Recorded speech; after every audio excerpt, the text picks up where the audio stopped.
Hi there, welcome back to All Things Home Care. I'm your host, Dana Arnone, and I have the privilege of sitting with two lovely ladies.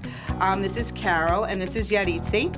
I asked them to come, Yari, I'm going to call you Yari. It's easier for me. Yaritza's a little Fine. Okay. So I asked them, you ladies, to come on so that we can have a little bit of a conversation about what I feel for myself is one of my missions in trying to help change the perspective of home care and health care. I'm really very interested in talking to women about the opportunities that home care and health care can afford them. I myself, I say this all the time, was a home health aide. I was a certified nurse's aide. I was a patient feeder, all while I was going through my college experience to become a registered nurse. So for me, it was a little bit of a stepping stone, but for many, it's their life work. So two different perspectives on re-entering the workforce. Carol, you maybe want to tell people we have a mutual friend, Andrea Norris. Happy birthday. And so Andrea had introduced me to you because she thought you'd be a good person for us to talk to and for our viewers to get to see that even at a retirement age, not that you're at a retirement age, I have to watch what I say, but at a retirement age and when you were retired from your position, that was a long-standing position, right. And then you decided that you were kind of bored, right. Wanted to do something, give back, and you opted to go, why don't you tell your own story? So you were... So I retired in December, and it was the worst time of the year to retire because then there was really nothing to do. And a friend was sending her daughter on an open house interview for a healthcare type of thing. It's working with people with developmental disabilities in group homes, and so it was an open house. I said, oh, I'll go with her. Maybe I could do that too for a couple days a week. And sure enough, you landed the job in no time at all. And it was good because you only wanted it, and my particular situation only wanted to work 2, maybe 3 days a week. So let me ask you, so the people can understand. So you went to an open house. At the open house, there was job opportunities offered in different areas. Yes. So the job that you took was, what was the title of the job? Oh, Direct Support Professional. Okay, so you were telling me that you went to a 6-day course? Yes. Okay, in that course Well, you learned about how the rules and regulations under the state of New York for people with developmental disabilities, and you also learned how to be what they call an AMAP, and I'll probably get in trouble for not knowing exactly what that stands for, but it's an approved medication personnel or something, So you're there to give them medications? We can give out medications, okay, right. So that's an extra certificate or a little bit? Okay. It has to be renewed annually. Oh, good. And RNs oversee everything that we do. They check our work. Okay. But when you went, you just went with an open mind, right? Thinking there's no something, expectations. No expectation. None. So, and the 6-day class was paid for by them? Yes. Okay. Yes. And then they helped find you job placement. Yes. And so the job that you're doing now is where? It's in Amityville, 5 minutes from my house. Very different from the commute that I had for 25 years into Manhattan, and then a few years up to White Plains and Hempstead.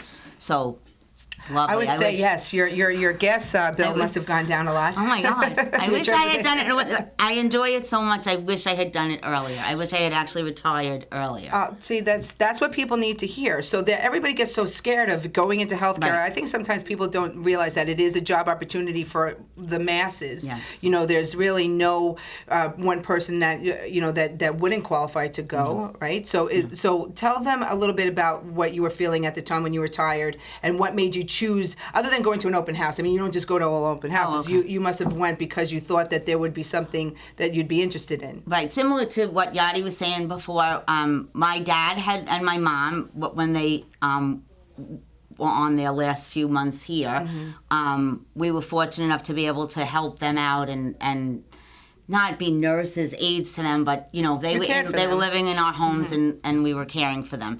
And so when I read the description of a direct support professional, I said, that would be nice. It's a nice way of giving people a way of living with dignity, being able to care for somebody. And even though I worked at in a business, in a private business for 38 years. Am I allowed to say what I Oh, yeah, sure. At Verizon. We're all 25 Go here, Fios. So even though I worked there, I was always in a position where I would help somebody, you know. So while I wasn't in HR, I would kind of guide people around the company and help them navigate and help them. I would advocate for them if they ran into a problem. Which is part of So your nature. Always was, yes. And so when you read the description for the job, you were like, oh, that would be a nice thing to do. And it's turned out to be an amazing thing to do, which is why I said, I wish I had done it earlier. See, that's great. I think that there's a lot of people that probably are similar to you and probably has similar life circumstances. Yadi was saying, Yadi happens to be one of our staff home health aides who's worked for us for quite a long time. She's moved up to more of a supervisory role now for me, so that she's really, out there helping transition of maybe some people who just got out of school that are becoming a home health aide, so she's there to make it a little bit easier for them, somebody for them to talk to about the struggles that they may be having. That's something that we do differently here in our business. So, Yadi, why don't you discuss, like, how did you become a home health aide? Like, what made you go into the work and have the privilege of working with me? Yeah, I like working with you. What could I say, Dana? As a single mom, I wanted to do something different for myself. It's a job that is very flexible, that works through my schedule. I never had a problem. You telling me, I could take a day off or leaving early to be with my kids. It's a job I started. I have passion to help others. So I experienced my sister's mother-in-law. She was passing away with cancer. So she was in a hospice. She was in hospice? Yes. So I took her out. In a home, in a hospice. So not at her home, in a place, like a rehab. Oh, nursing home. Yeah, okay. Nursing home.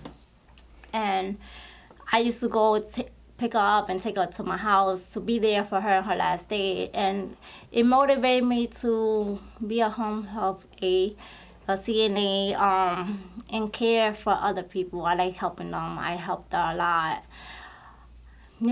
These people, they need our help. They need help. They need help. Not only personal care, but they also need someone to speak to, someone who's there to understand what they're going through, someone to support them. So Yadi for me is a little bit of a problem because we use her as a floater aide too, and every time she goes to a house, they're calling, they want her, and I'm like, you can't have her. Right. But we want more people like her. Oh, absolutely. And for me, I believe that there's a lot of people like you guys out there. They just don't know that this is an option for them. I agree. Yes. So for me, we're all about empowering women in particularly, but men could do this job as well. Right. So we're out there telling them that it is a flexible job. It is a if you flexible don't job. know where, well, you have to still work though. Yeah. You can't not work. So it's not that flexible. But for me, it's like we have 4-hour cases, 6-hour cases. So if you need to go to work and while your kids are in school, like you do, Yadi. Yadi lives in Howard Beach, so she commutes out here. So you have someone who's commuting out here, 2 young boys, a single mom, and she's able to make it work as being a home health aide. So that's why I always feel like there's opportunity for women, whether they want to go and be at the retirement age and going on for their second half of their life, or maybe someone that's got young children just want something flexible. Or for me, it's also about like maybe you're a mom and your husband needs a little bit of help with some money in the house. Maybe help with the bill, or maybe help with the food bill or the gases, because Long Island is very expensive. Right. Yeah, but it's still doable though, for people. We help people go to school to become a home health aide, because that's what we do. Right. But I'm sure if they were interested, they can join, help with Catholic Charities as well. That they can go and maybe find it if they prefer working with a different population. We work with the elderly, but you work with people with developmental disabilities, so that's an option for people as well. Because I always get, whenever I say to people, why don't you become a home health aide? It's such a great job. I don't get really it. Is. So like for me, I'm like shaking people. It's such a good opportunity for people. Yes. I did it myself, so I do talk from being that person as well. But for me, it could either be an opportunity to stepping stone, paying some bills. But I think the first thing that people say to me all the time is, oh, it's a low-level job. I don't want to clean people up. That's the perception, and that is not what happens. You're there to support them, to stay in their home. You're there for companionship. There is bathing, there is diapering, there's all those other facets of life. But we've all gonna need that care at one time or another. Right. So I'm always looking for ladies like you. I think you two are prime examples of what we're talking about. To take it upon yourself to, if you read an ad and say, oh, maybe I could do that, or maybe say, hey, look, this is something that you can use as a stepping stone in your future. Maybe become a registered nurse, maybe become a social worker. Right, absolutely. Or, you never know. Right. That's So- not just like, because I think you have an opportunity with younger people too, who might not know what they want to do. Exactly. Yes. Or just not ready. Maybe they don't have the money to go to nursing school right now, so they need to start somewhere to see. It's kind of like a try me, buy me. Do I even like doing this type of work? Yeah. I can't imagine anybody not liking this type of so work. You gotta because it love is it. so, You I know gotta you do, love yeah. your it's so job. rewarding, and the people. Makes you feel good. Oh my gosh, Yes. yeah. Well, like for me, I say this all the time as well, is that when I was in high school, I was a little nerdy, but I was, and I didn't really know which way I wanted to go. I thought I was going to go a completely different direction. So when I was working in a nursing home as a nurse's aide in home care, and I decided to become a registered nurse, I feel like that's what got me into nursing school. Right. Because if I didn't have that on my application, because it's very competitive, and so I had that on there, and they, you already have a background. It really helped me to be able to, take the next step to becoming a registered nurse, and the rest is history. There you go. But I think that just by people hearing your stories, they may relate to something that one of you said. What's the matter? No. Oh, you want to say something?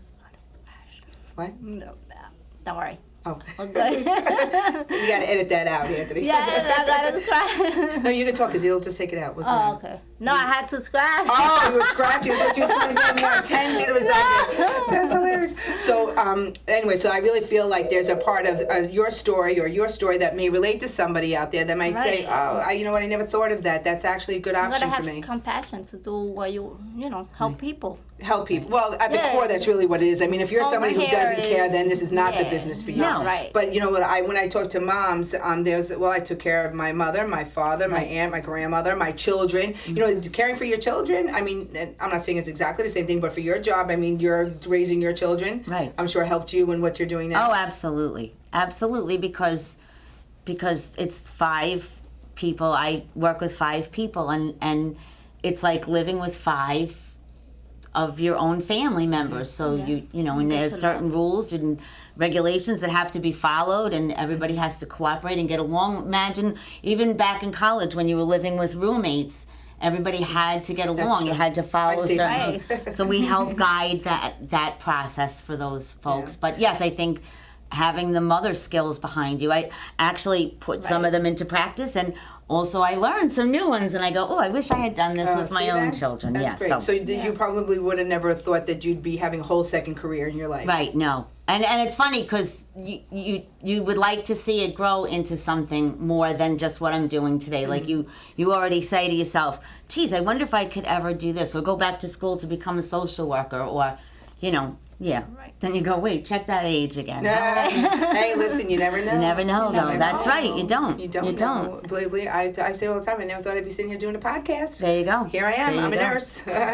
But and Yadi too. So just as an example for yourself. So coming to work with Reliance, you never thought that you'd end up. I never thought I would have the job that I have. I love it. I have right. nothing to say about Reliance being good to me. I love going to home, seeing the patient and our aide, just to guide them to do the right thing. It had to be a good aide as well. It's not an easy job, but we could make it easy if we know how to do it. There's a way to do certain stuff that some aides doesn't know how to do it.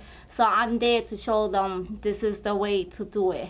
Yeah. And be easy. Well, because when they go to school, the schooling for you is six days. Like for to be a home health aide, it's approximately 3 weeks. You cannot learn every aspect of care in 3 weeks. No, so that's why we have a support system for our home think health that's- aides, and that's really critical. yes, it is critical. critical. She makes a difference of someone really Absolutely. succeeding at the job versus someone who says, you know what, this really isn't for me. I'm gonna go now. Absolutely. But she's a big part of what we do. But as an example, I always go back. She's a single mom, 2 young boys, Yes. able to do it, work, make her money, help feed her family, and still do a very rewarding job. Right. And she does it with a smile on her face every single day. I do. So yes. Yes, I do. You do.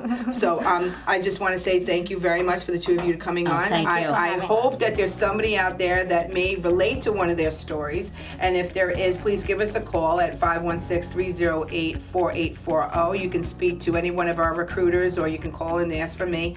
Or you can even ask us some questions on our website at reliancehssny.com. I look forward to hearing to people, and please take the opportunity to use them as as an example of really how we can help change the perspective Yes. of home care. Thank you. Thank you, Thank ladies. you. Thank you very you. much. Okay. Thank you. Okay.